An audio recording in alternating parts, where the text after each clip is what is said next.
Rolling. Welcome to the Propaganda Report. This is Monica Perez here with Brad Binkley. How are you doing, Binkley? I'm taking a knee. Are you boycotting? Are you boycotting the Propaganda Report? I boycott everything. If I don't like the price of something in Publix, I take a knee. Is that why you've been calling me a racist lately? Yeah, you're a racist. Everybody's racist. Because I was late to the show. I'm a racist. Yeah, I started a list of things that are racist now because there's a whole bunch of new terms every week that suddenly become racist. Like Dr. Seuss. Well, yeah, Did Dr. you get Seuss. That? Did you catch that? Dr. Seuss, Melania Trump wanted to give Dr. Seuss books to a library, and the lady told her to go fuck herself. She is such a bigot for trying to provide books for children. Sorry, I didn't mean to be vulgar out of the gate, but it really deserved that. So this librarian tells Melania, I don't want your present because Dr. Seuss is racist. And it was, I think, The Places We'll Go, which is modern. Dr. Seuss, I don't even think really wrote that one. That's modern racism. Yes, because I guess those little critters have ethnic implications. I don't know. It's so stupid. How did she know it was Melania with Melania having the Klan hood on and everything? Oh, yeah. I don't know. Maybe it was her southern accent, Melania's accent. Yeah. Well, I'll tell you the things that are racist now after this week, since we started right there. The things that are now racist are standing during the National Anthem. The Huffington Post headline yesterday was... Oh, really? Stand? Yes, you can't... Wow. You can't even stand. That is racist. Huffington Post, their headline said, if you stand for the anthem, you are standing for white nationalism. White supremacy, not white nationalism. White supremacy, if you stand for the flag. Well, that you kind of said that in the beginning. As soon as Colin Kaepernick started doing this, you said they're going to try to eliminate all the symbols, like the American flag and the national anthem. I'm going to lay that out in a second, too. Oh, sorry, I didn't mean to steal your thunder. No, sorry. But the thing with the statues and everything, like, it was beyond, of course, I mean, I think by that point, oh, no, you actually said that immediately, too. Like, they were going to try to take down Robert E. Lee, but next would be Thomas Jefferson, which came out within a couple of days after that. Who's next, George Washington? There's no telling what they're going to start taking down. They're going to try to purge all the symbols. It might take a couple years to progress to everything, but, before we know it, Washington's going to have Lenin statues up all over it. Well, that's the thing. It's not that they're purging symbolism. They're replacing it with other symbols. It would be okay with me. It would be okay with me if it purged symbolism, because the symbolism is what keeps this loyalty to the dictator or whatever. The hierarchy gets in place because of all that symbology. But they're never going to let that go. But even the guy you played the clips from, the Indivisible guy or whatever he was, saying how they want to change street names and all that. Yeah, every street's going to be Black Lives Matter highway. They're not changing them to Elm Street. They're changing them to, I don't know, Fight the Power Street. Fuck white people road. Dude, don't you understand how deep my social conditioning is? We talk about this stuff, and I'm telling you, it's just like Clockwork Orange, where they showed the guy all the pictures of terrible pictures and associated it with sex, and then associated with what he loved, which was Beethoven. So I guess he was like a rapist or whatever, but he experienced pain when he saw females or heard Beethoven. That's conditioning. He was conditioned, and we have social conditioning. So any discussion of any of this stuff, I have to overcome that. So you throw that stuff out at me, and I'm like, I haven't processed it. It's not me throwing it out at you. It's all over the news right now. That's all there is. See, that's the thing. Like, why is it okay to do that? And why do I not feel okay about doing it? I don't understand. I don't know. Everybody else is all right with it. I mean, I'm really, it makes me uncomfortable. I don't think in those terms. I don't want to think in those terms. I don't even think there's any content to any of this. I don't see people saying what's inherently wrong with white people. You know what I mean? It's just history, but how many of us have really been a part of this history? It's all a bunch of bullshit what they're doing. They're making everything racist. I feel like the pep talk at CNN every morning is, I don't know what's going to happen today, but it's going to be racist, okay? So it doesn't matter what Trump does. Yeah, for sure. Like, that's the other thing that is suddenly, all of a sudden, it's racist now. Son of a bitch. That was not a racist term, not in the least bit. But now, because Trump uttered it the other day. Well, it's sexist, right? Or is it doggist? I think it's probably mean you're a dog? Doggist. It means you're a dog. Or as my son says, gaysist. Is it gaysist? Or it's just observational. That the person is the son of a bitch. See, now a bastard, or what we used to say, what my mom used to say until she gave up vulgarity, son of a bitch and bastards. I'm like, what? I didn't even understand what it meant. But I know, like, a bastard is kind of censures the person who's the victim. Can I ask a question? Go ahead. I feel like the people who weren't here for the whole slave owning thing a long time ago, I guess by the color of your skin, you're drafted on whichever side, even if you came from Africa or came from Ireland over the past 100 years, you're just drafted to the team based on skin color. But what about like Mexicans? And what about people who came over, people who are on that side, on the left, I guess, now, who came over? Are they drafted to, like, what if, are Mexicans white? And if they're white, are they racist? Are they part of the history? Do they inherit the history of America because they chose to live here? And does it really depend on, like, how dark your skin actually is? It's oppressed minority is what the group really like is. Zimmerman, George Zimmerman, if he wanted to claim that he's an oppressed minority, then he could. But he wanted to, and they said, no, you're only a self-proclaimed Hispanic. That's because he was up against another oppressed minority. When you have oppressed that's how they do it. It sounds racist and terrible. It sounds super racist because is the hierarchy skin color based? And then how does sexual orientation? That's a good question. How sexual orientation factors in. Like honestly, on the rainbow, like how? Because there's a spectrum, and that I do 100% believe that you're like absolutely can't deal with the same sex, or you go either way. Like, is there a hierarchy there too? Well, there's a hierarchy on how gay people are. I heard something the other day where they were talking about how a platinum gay is somebody who was born through a C-section and has never touched a vagina. That's really funny. Yeah, they rank them that way. That's great. And I also heard that Antifa was fighting amongst itself. Black Antifa was like coming at white Antifa, and white Antifa at black Antifa. Well, someone called my show once and was like super pissed because I had a gay guy call who said whatever, gay rights, oppressed minority. And then I had a black woman call who said that guy doesn't know what it means. Now, this was like 5 years ago before, I guess, the memos went out on how it works, stick together or whatever. But there was real like resentment that you don't understand what it's like to live in segregation or whatever. And then this guy was like, yeah, but in some places it's illegal. You go to jail just for being who you are. So anyway, I felt like those differences had been marginalized now that the battle lines are drawn. Yeah, and you're right. It is a tough thing to talk about, but when the media treats it the way that they treat it, it's just absurd. And you can't even take it seriously anymore. And this clip, I have kind of a handful of clips here of how they reported Trump's comments. Trump was given a rally in Alabama, and during the rally, he said something like, I can't remember the exact wording, but he said, "Don't you wish the owners of these teams, when someone was on the field not standing, disrespecting the flag, they just pulled him off the field and they fired him?" And then the crowd went crazy. And so that became like the most racist thing that's ever been said in the world. And here's how the media reported that.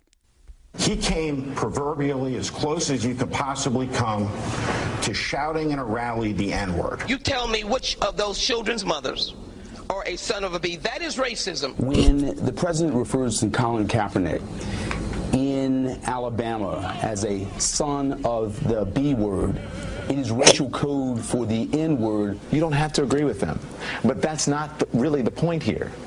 No American gets to tell another American how to express their love for this country. So there you have it. The B word is now the N word. Dude, express their love. Every single solitary phrase, word, and sentence of that little montage bothered me. I don't get it at all. Like how, and this is the thing, they're making equivalent things. Like I noticed on Fox, they were saying the worst thing you can be is a bigot. The worst thing you can be. I mean, we're talking child rape exists in the world, but the worst thing you can be is a bigot. And this guy is saying that was the closest thing you could say to a racial epithet without actually saying it. So then now the bitch is a B word because you can't even say it because it really means the N word. I mean, that is such a leap that they made. And here's the thing. We're talking about it. And in reality, Trump, I think, proved with the UN speech we talked about last week that he's a complete globalist Manchurian candidate. Right. And so many things are afoot that are complicated and hard to understand and really deserve attention. And of course, we focus on the propaganda, and boy, is there a lot of it out there. But Fox and CNN and the Wall Street Journal and the New York Times, they're treating this stuff like it's real hardcore journalism, and they don't even talk about the obvious ridiculousness of these statements. They just go right along with it. Yeah. They validate it as a real story, even if it were a real story, you would treat it differently. You would dig in, you would identify the logical fallacies. You wouldn't give it the time of day, or you'd be horrified when both sides, and not just be so biased. It's so obviously just this dialectic. Oh, yeah, it's clearly a dialectic, and everybody's missing what the real purpose of this whole protest thing is, which I'll get to in a minute. But you're right. What you see on the news right now is some of the most absurd stuff that I've ever seen in my life. Like, if somebody wrote a script, I wouldn't believe it. I'd be like, you can't include this. It's too unbelievable. It's too ridiculous. Listen to this. All right, this is Brian Stelter. I'm going to play you two clips of Brian Stelter, or one of Brian Stelter from CNN. Which one is he again?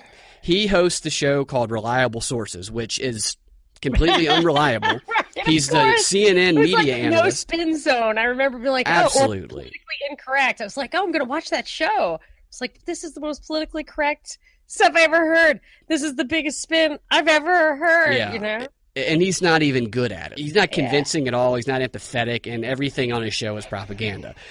After I play his clip, I'm going to play a clip of Anderson Cooper, which aired, I think, the next day. And this kind of speaks to what you've talked about with the vulgarity stuff, but just the absolute, they don't even give a shit that they contradict themselves on a minute-by-minute basis. They're like walking contradictions. Every other word contradicts the one before it.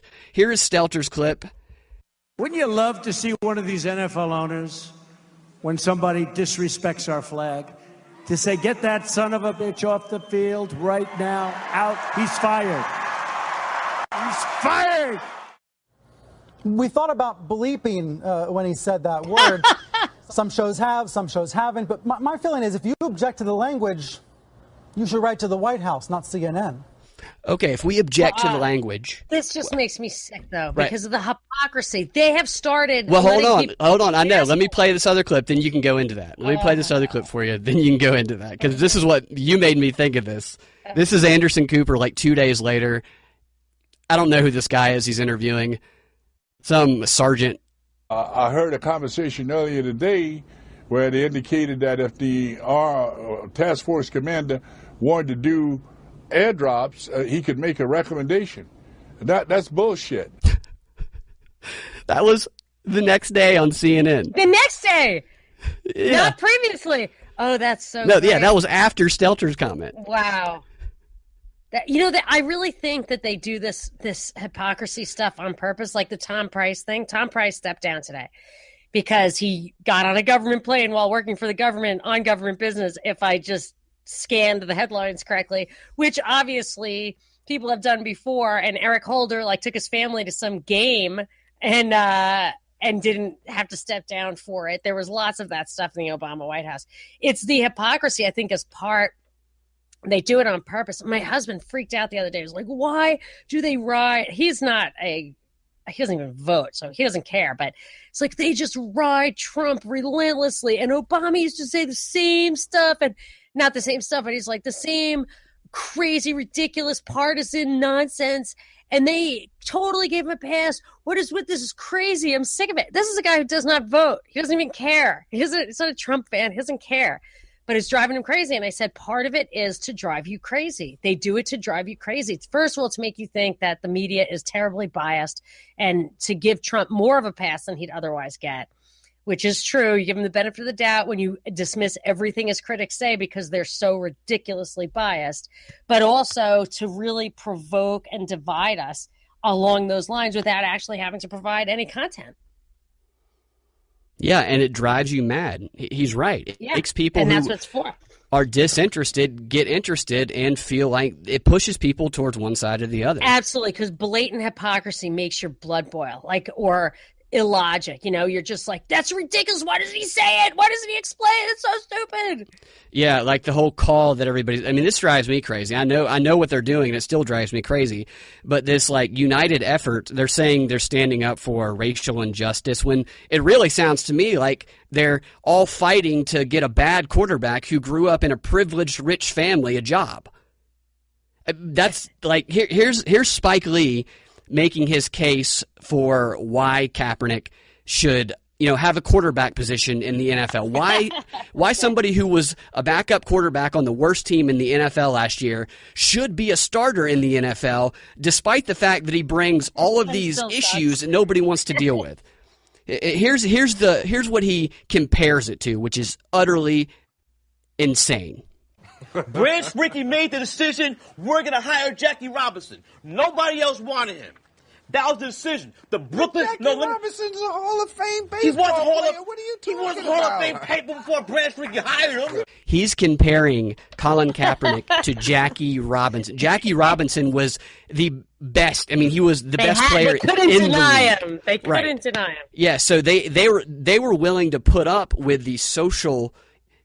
tension that it caused because the guy was amazing. Colin Kaepernick's going to be sitting on the bench causing problems, and not to mention, Spike Lee didn't even know his history. Technically, Jackie Robinson was not the first African-American to play in the major league. There were African-Americans who played long before him. So, in the regular league? Yeah. There's a couple of them. I can't remember. There's one guy who played 70 years before him. Wow, that is so interesting. To compare Colin Kaepernick to Jackie Robinson should be like a crime. They should put Spike Lee in jail for at least a little while and be like, quit saying stupid shit, dude. That's so stupid.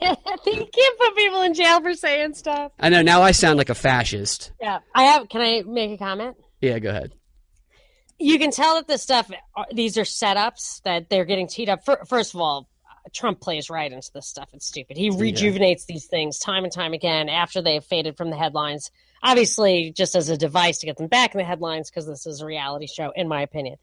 But if you're consistent about following the rules, then it doesn't have to go this far. So, I immediately asked, what are the rules? Are they supposed to stand during the anthem? I mean, a long time ago when you first brought this up, I was like, okay, whatever the rules are, I'm sure there are rules against it. They should even have rules about a haircut. You're right. It's not a First Amendment thing. It's a matter of it's the NFL team. rules. And even if it were laws, like Reagan, I believe he did it twice. I think when he was governor of California, when he put down the Berkeley riots, I think that he was just completely within the law to do that. And when he put down the air traffic controller strike, he was completely within the law to do it. And he said from the very beginning, this is the way the law reads.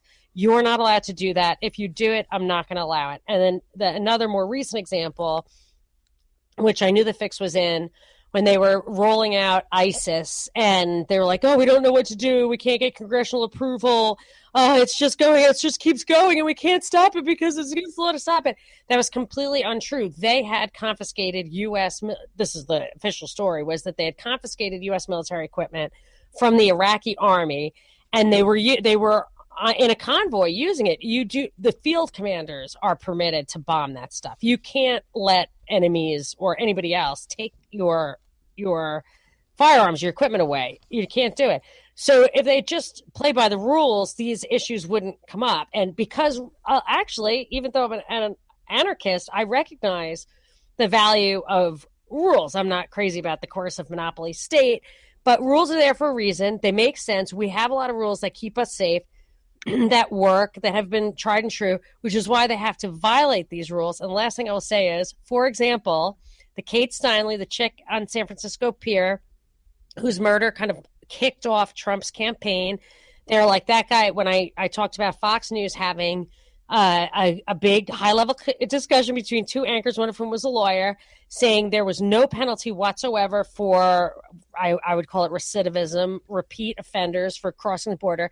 Yet this guy who's accused of the crime, Juan Francisco Lopez Sanchez, I think it is, was put in jail for 5 years, 3 times consecutively for crossing the border, to the point where he was finally told to report to a mental institution because clearly he wanted to go to the jail. But the laws were in place. These are fabricated things. And the fact when they ignore the laws, that's when I know not only is the government in on it, allowing this stuff to happen, but the media's in on it too, because it wouldn't take much to say this makes no sense. Thank you. Yeah, I think there's people at the top of the media that are in on it. I also think that some of those people that work in the media are so. I don't think they're all that bright upstairs. Oh, I think they have to be absolute conformists. They have to not ask questions. Either too stupid to ask questions. It's the 3 pillars for me of social control, or whatever, however you want to call it. It's academia, media, and politics. These are people who either get it and go along with it and they're going to ride it to the top, or they get it. They know they don't want to. They want to understand the paradigm. They need to understand what's expected of them and show that they can deliver that. Or they're just too stupid to know any better and barely grasp it. Yeah. You know what I mean? Too stupid. Or just not interested. Just say, okay. Well, they're in their survival mode when they're trying to work their way up their career ladder. Yeah, it's ambition. Yeah, it's beyond survival. They don't want to. They're afraid to.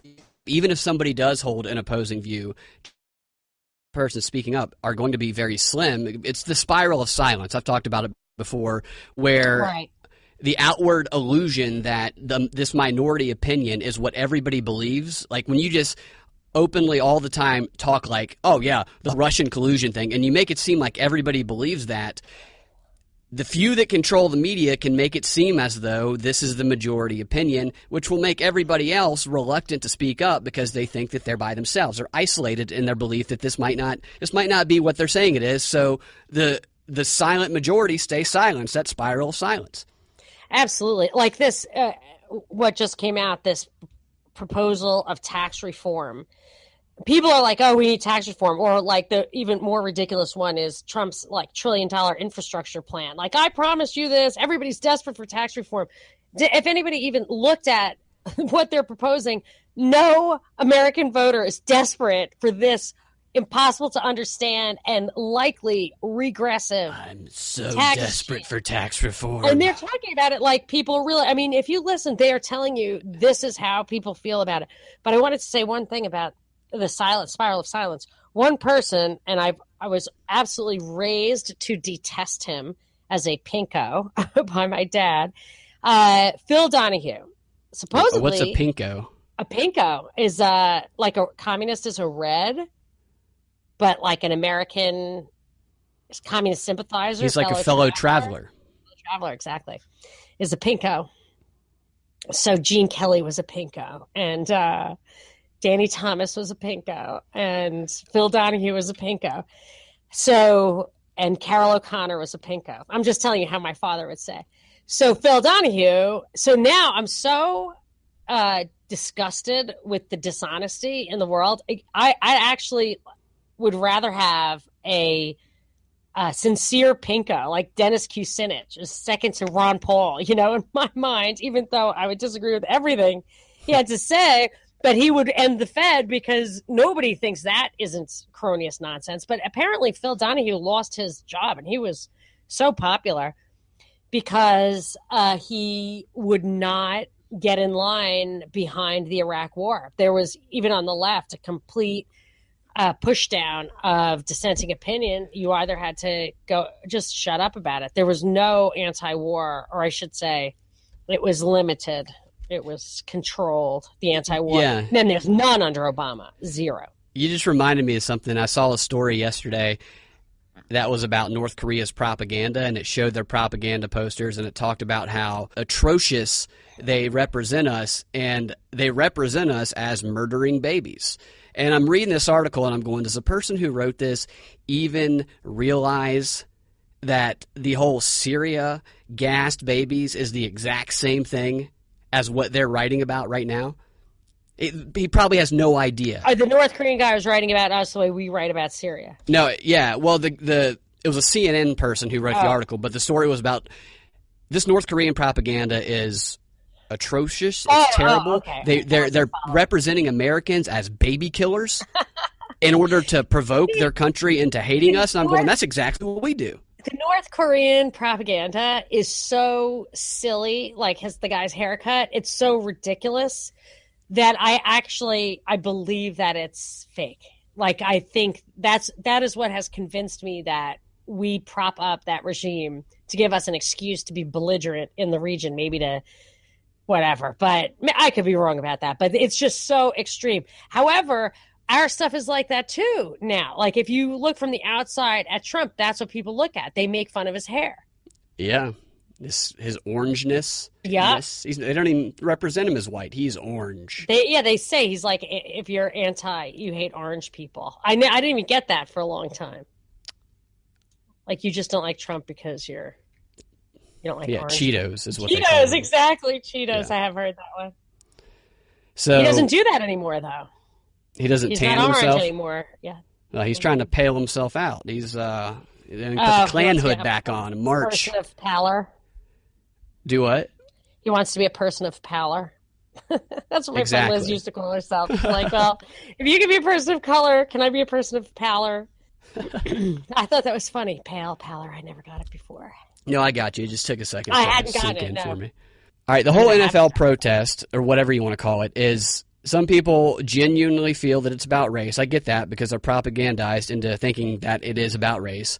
And for some people, they genuinely feel that the people who are protesting are, disgracing the flag. So to the people involved, it's about completely different things. But what they all miss is the fact that this is for the people who are propagating this, who are behind this whole protest and who are behind Indivisible and who are behind the Women's March and this whole resistance movement. Yeah. This protest is a unity tactic. It is a unity tactic, and they don't give two shits about any of the issues involved with it. These tactics are used by anybody who wants to concentrate power into their own hands. I just know them because it's how I studied it, as being more associated with communists. But I also know that, when I read Bernays stuff, he's doing the same stuff. He's just dressing it up in different language. You should put that in the glossary. What? Unity tactic? Unity tactic. The unity tactic is actually, it's part of a grander scheme, which is the strategy of access. This is when Lenin first and then Stalin is when they perfected the strategy of access and the unity tactics. They needed to use the strategy of access because prior to 1935, they used openly communistic, aggressive, red revolutionary appeals, and it isolated them. It scared people off. So it made it hard for them to expand the parties. They did not have access to the broader public mind, so they couldn't gain control over the broader public. So that's kind of like what Obama did. He started super, super radical in inner city Chicago, if you'll recall. Yeah. And then you broaden it up, you soften it up to get more people on board. Exactly. And in 1935, at the 7th Communist International Congress, they decided to change their approach. And instead of using those open, aggressive appeals, from then on out, deception was going to be their core tactic. They were going to shed their colors of communism. They were going to speak the language of democracy, and they were going to approach the public in an indirect way that didn't have any hints of communism in it. They were going to wrap themselves in the ideological banner and infest, like a parasite, any useful group, which could bring, or even though they would not be able to, they could exercise that power, but they couldn't do it in their own name, but they could still have the power, and that's their ultimate goal, is the concentration of power. Party. You know, the yes, Republican exactly. And that's what they do. So they create these. They either create front organizations or they co-opt organizations. And they co-opt everything. These things you can just tick them off one by one. They target anything that has influential power over their target audience, the groups that they're targeting. And they send out all these little Pied Pipers. So anytime I see somebody who, like, all of a sudden, I see, like, the same guy. I don't want to name names. I don't want to antagonize specific people. I hate being attacked. But you'll see a guy who you never saw before, never heard of him before, and now all of a sudden people are retweeting him, sending you, oh, did you see his latest blah, blah, blah, as blah, blah, blah says. I mean, this happens. And when somebody explodes onto the scene, I feel like he's put there to kind of define a niche and bring everybody into that niche, like as a module, and then plug it into the bigger movement, whatever that is. Yeah. And some people do it voluntarily. They just co-opt themselves because they see that's where the wind's blowing. Well, a lot of people have no idea that they've been infected by communist groups. Yes. No, I fall for stuff every once in a while that they'll say, like, I'll get turned on to somebody who seems good. And it's like what you were saying about Mein Kampf. Like, you'll read, like, oh, that's good, that's good. It's like, whoa. I can't believe. Let me go wash my hands for a second. Yes, but not that bad. But, like, where you think it's real, and then it ends up being disinfo, and you've stupidly, like, said, oh, that guy's great. William Graham Sumner is one of them. He was an original sociologist at Yale. I had his quote at the top of my website for the longest time, that in the end there's going to be socialists and anarchists, and at that time I'll be an anarchist. Apparently that guy was controlled opposition from 100 years ago. Right. Well, that's the purpose of the whole... He's the guy who coined Forgotten Man, which is something that Trump talks about. Oh, right. Interesting. I didn't know that. Mm-hmm. That's their whole strategy, is to covertly take control over people and organizations without the people realizing they're communists, because as they learned, if they came aggressively as communists, it would turn people off. So they have to do it covertly, and they approach groups who have no ideological connection to communism, to Marxism.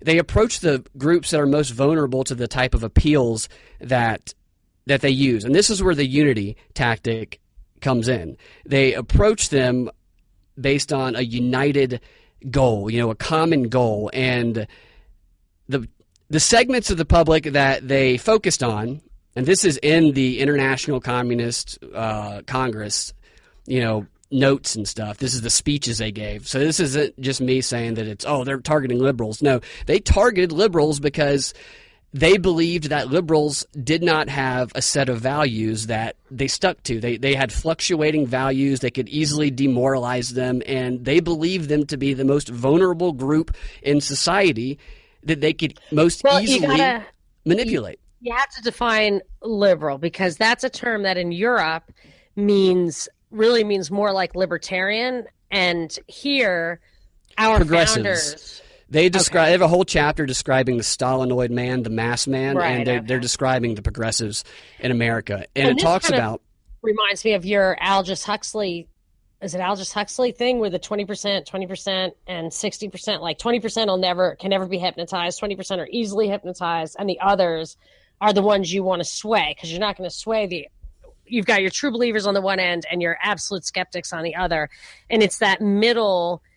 And I feel like that's true. There's so much of that wishy-washy fodder, that you can, either side tries to co-opt. Right. Well, they don't even, at least according to this book, when they were doing this this book was written like in the 50s, they didn't target those groups that were not didn't easily fall into their hands. They targeted the mass of people that were that they could most easily use those Marxist appeals, and that they could easily gain control over their organizations unnoticed, under the veil of democracy. It talks about how they learned to exploit the symbols of peace, democracy, unity, liberalism, and they thrived on anytime there was chaos and instability, they could create a common enemy.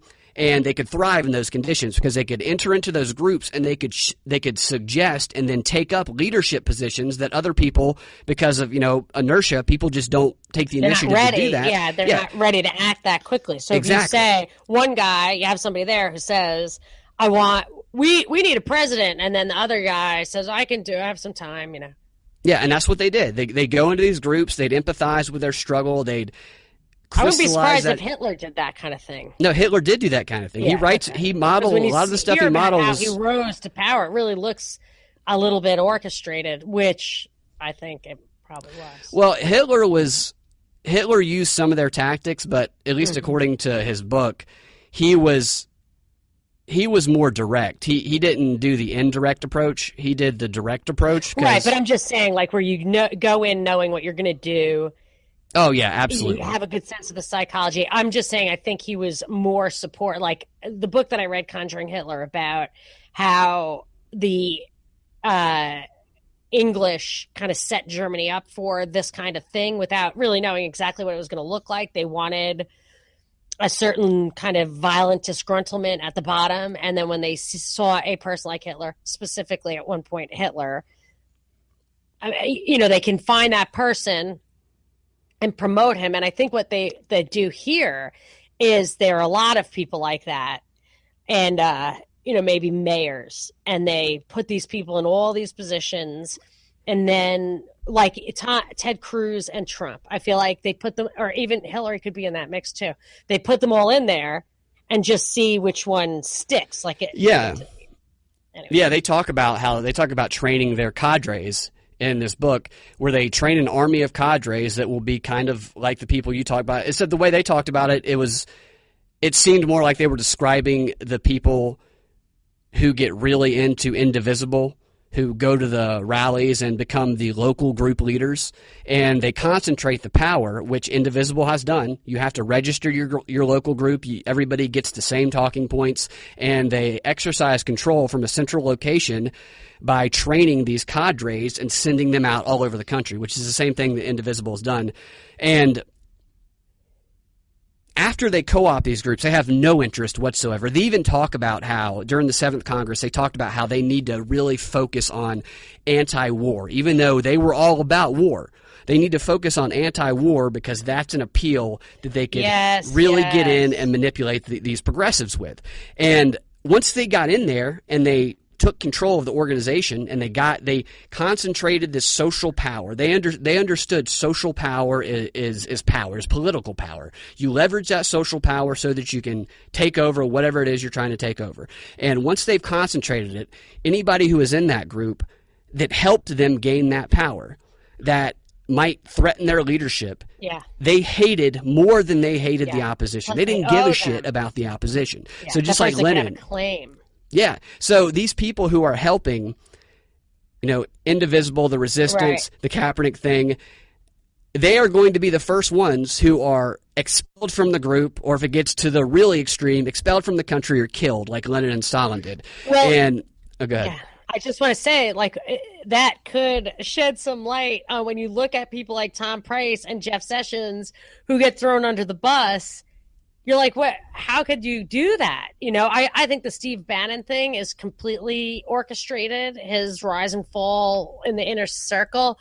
But these other guys, I'm not sure. Those guys got eliminated from Congress and the Senate, and they didn't gain any power. You know what I mean? Like, they were in helping Trump rise, and then now they're on the rocks, or in Tom Price's case, out. He lost his congressional seat in disgrace in the end.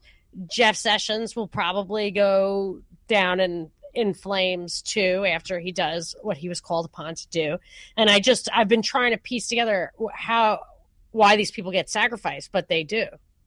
I don't know in this case, but this may be a thread I want to pull on as time goes on to see how it shakes. Yeah, they don't, at least the Leninist, Stalinist communists, they did not want anybody who was targeting the same target audience in their group that might threaten their power. So they just got rid of them. They would use them as much as they possibly could, and then they would just get rid of them.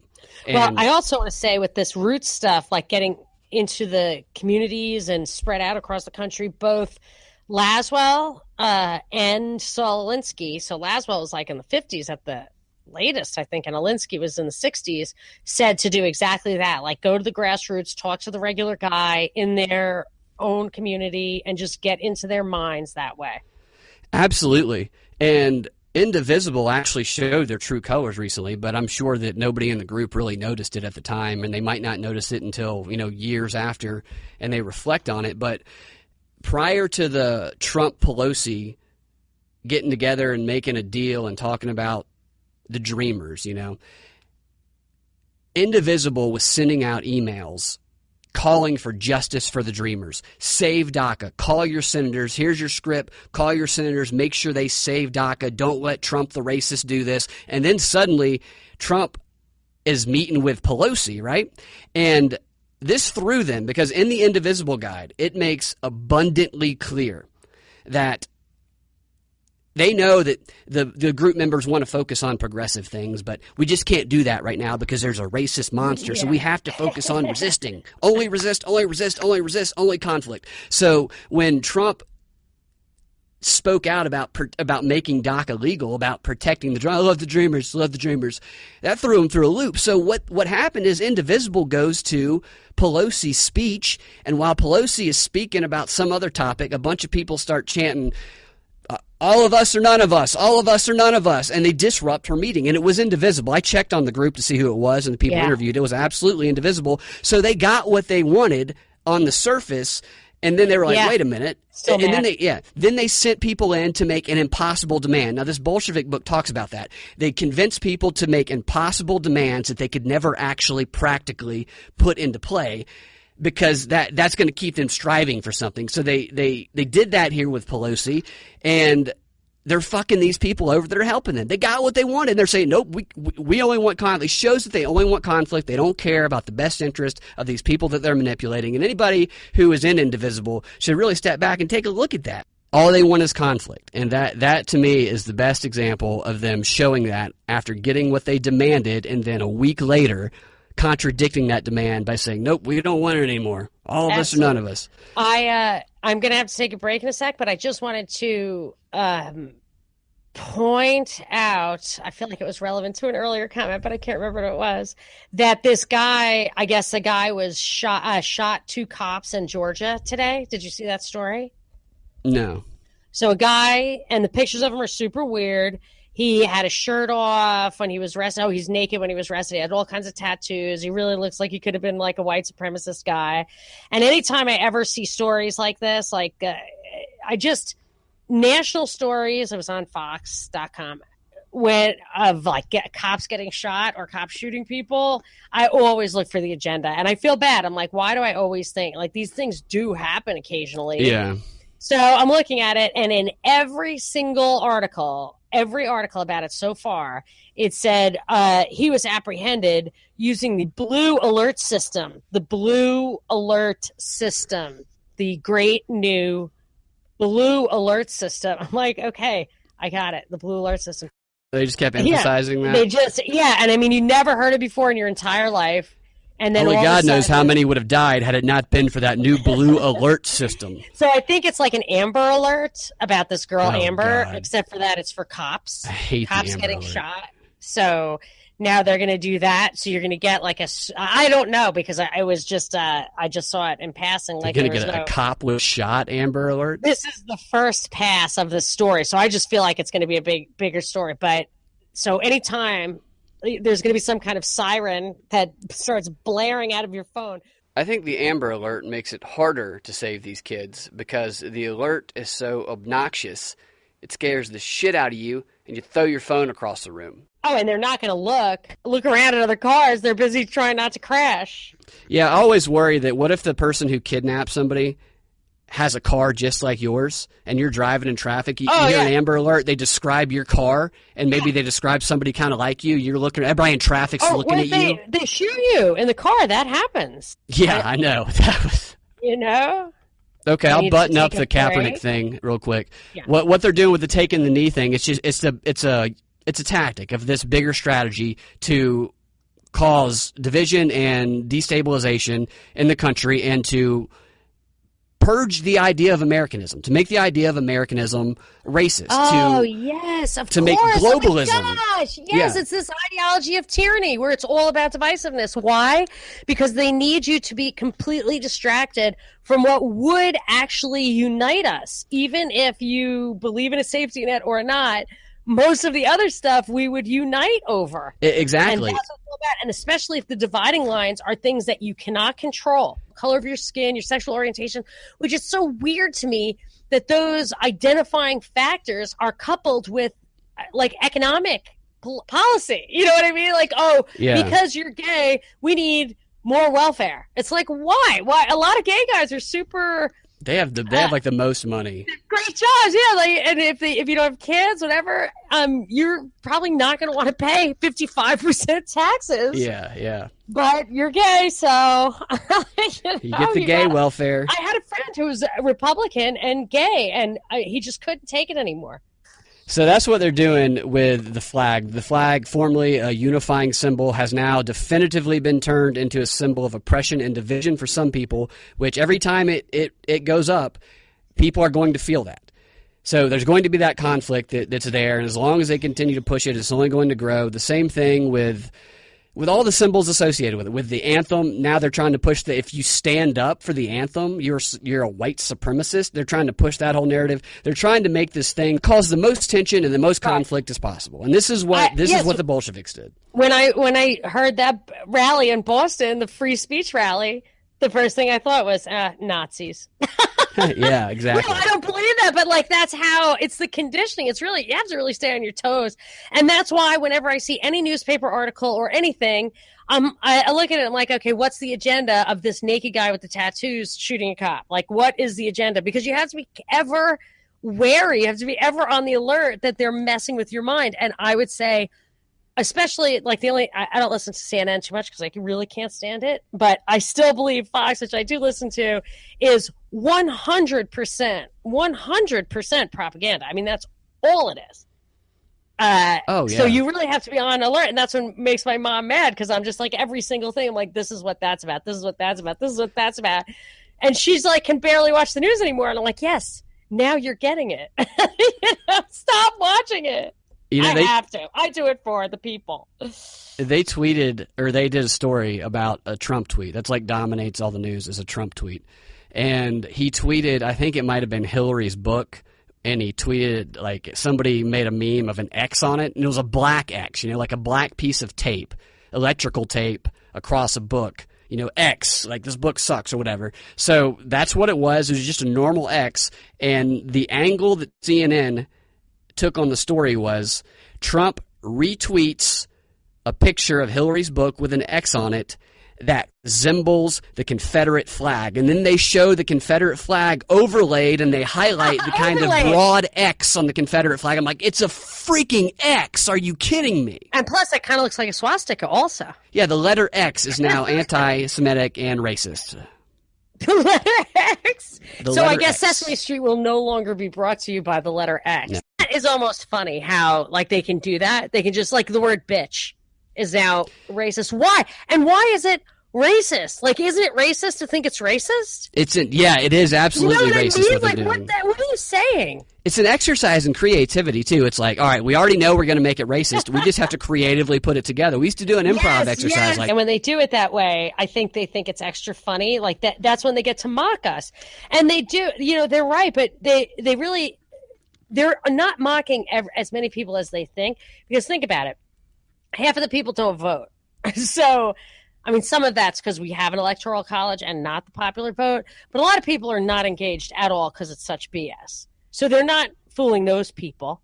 You know what I mean? They're king of the mountain, but their mountain is full of sheep. Yeah. It gives them some satisfaction to laugh at us. But what fun is it to laugh at somebody who's so easily fooled. Try to fool me. Like, whoever's fooling me, and I'm sure they are, like, I think it's possible that everything I think is it was fed to me through the internet as like a deeper layer of propaganda that I'm not capable of recognizing. But that's got to be a little harder than bitch is racist. That's going to be a little trickier than we don't say bitch, but we say bullshit. I mean, anyway. Yeah, racist. Now we're everything is racist. Spiraling downward into Listen to this clip. This is South Park. This is from last year, solving the Take a Knee protest. For our national anthem, we now ask you all in solidarity to please rise, or sit, or take a knee in order to honor America. Standing, sitting, or kneeling, they are all honoring America. That's fantastic. Yeah. The whole Russia thing is back again. It's back, every couple of weeks or so. Yeah. Tapper starts off this, just listen to how he starts off this question. It's unbelievable, the assumptions and the logical fallacies present here. These Russian operatives who were using Twitter, Facebook, and other platforms to spread misinformation, lies about Hillary Clinton, is there any evidence that you know of tying anyone in the Trump campaign orbit with any of these Russians? Well, these are some of the questions that we're going to ask when we have our open hearing with these companies in October, and that is... So basically the answer was no there, but at the beginning of that clip, Tapper emphasized these lies, misinformation. He hasn't seen the ads. There's like how does he know they're lies? He hasn't seen the fucking ads. Oh, yeah. It's just unbelievable. So is he going home at night thinking, I did so great trying to beat Trump? Or is he going home at night thinking, I hope Trump invites me to his Christmas party? Like the way Joe Scarborough and Mika went to his Christmas party. Like, is Tapper a true believer? Are they just full of it? Yeah, I don't know. I was trying to figure the same thing out, too. Like, does he feel good about himself doing that? Does he think he's doing something real? I think most people, except maybe psychopaths, rationalize what they're doing and believe themselves to be in the right. So whatever information he has, I guess he believes that he is propagating these lies, which are lies, for the greater good, or a greater good that he believes. I don't think he knows they're lies. Oh yeah, he might. I've met people on both sides. I mean, he knows he hasn't seen those ads. Yeah, I've seen both people. There are both kinds of people. Yeah, like ones who, but he could be confident that it's true. Yeah, it could be, wishful Or he thinking. could be laughing like, who cares? I've met people in politics who have said both things to me. Like, even if it's not true, that's even better. As a matter of fact, it's a specific person who's in a high-level controlled opposition organization right now. It took me the longest time to figure it out. It's like, boy, I didn't think he was a good guy, but now... You're not going to name names? No. Someday I'll out him inadvertently, but not with like a direct quote. I'm not going to do that. I can't. It was too, like, the way it was absolutely true what happened. Like, he said that. He was like, he totally made some statistic up for a senator. And I was standing there because he was no longer working for them, but they called him up. And I said, how did you know that off the top of your head? And he said, I didn't. I said, but it's a total lie. He said, I know, isn't that great? The more, the better. Yeah. Yeah. So I can't out him because that was just too egregious, too private. I can't do it. But I will expose. I think I won't let him get away with it. Well, with statistics, the way they lie is they don't say 99. They say 99.02135. Because who would lie about something that specific? Yeah. But it's true. Statistics are so... You absolutely believe what the person is telling you, even though they have manipulated it before the answer came out. That's the whole Mark Twain lies, damn lies, and statistics, I feel like. Is that... Okay, but I gotta go. I have that book. That book is fantastic. Is that it? I gotta go. All right. Well, it was fun while it lasted. We sign off. That concludes this episode of the Propaganda Report. Thank you very much, Binkley. Thank you. God save the Queen. Okay. Bye, sweetie. Bye.